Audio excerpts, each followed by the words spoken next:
Figma'da işleyen dizaynerların hemmesini tüysürömden utlayan sağaman inni Figma'da bir şrifti saylamazdan öň onun nähilek görünjekdigini görüp bolýar.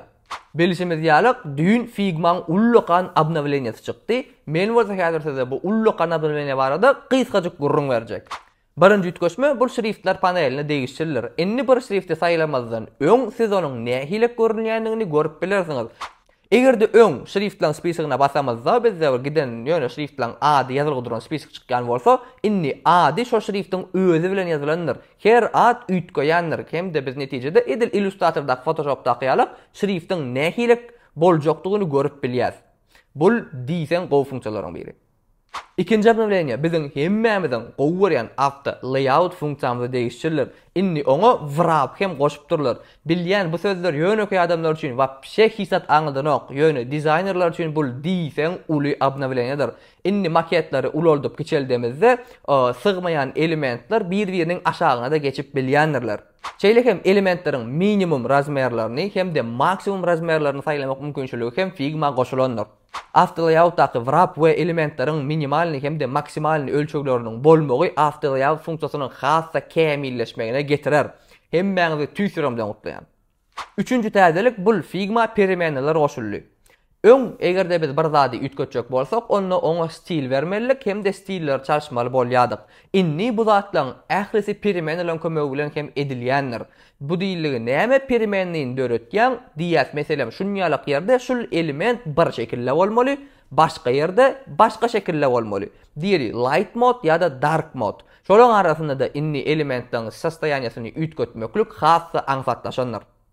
Prototipleri döretmeklikde de bir topar täzelikleri girizipdirler. Inni öňküýalyk birden screenler çyzyp olaryň arasynda bir bulanmujor schemalary geçirişdirip oturmak gerekke 4-5 tanjak screen çizýäs. Hem de smart prototype diýen funksiýany ulanýarsany olaryň ählisini bir-birine baglap goýberýär.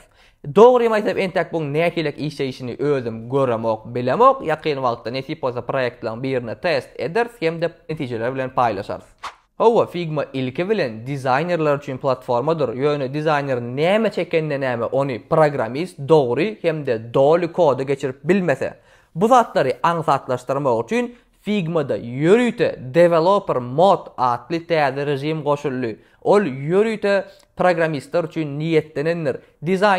Design öňküje Figma'da oturýardanym öz maketlerini çekýär, developer girýär, dev mode ýakýar, hem de özüne gerek bolan ähli maglumaty maksimalny detallaşdyrylan ýagdaýda alyp bilýär. Näme diýmek galýar oglanlar? Nesip etsin, bolly işimiz öňküdenem çalaja yeňilleşendir diýip umyt etýän dizaynerlaryň işem, programistlaryň işem. Bundan başga da täze obnovleniýende bir topar täze funksiýalar goşulypdyr. Olaryň entek nähilek işleýändigini girip görmeli, görüp test edip hökman öz pikirimiz bilen paýlaşarys. Senem edil şu videoňy görüp oturan dizayner däl bolsaň, hem de dizayn ugurundan azyjy gyzyklanmaň ba bolsa, UI, UX, web design, grafik dizayn bilen meşgullanyp başlasyň gelýän bolsa, kanaly izarla, kommentariýa ýaz. Menem öwrenesim gelýär, bilesim gelýär diýseňiz, kanalda dizayna değişli gyzyk kılja zatlar iýdigderli çykyp durar. Innik videolarymyzda görüşýänçek, hoş sag bolun.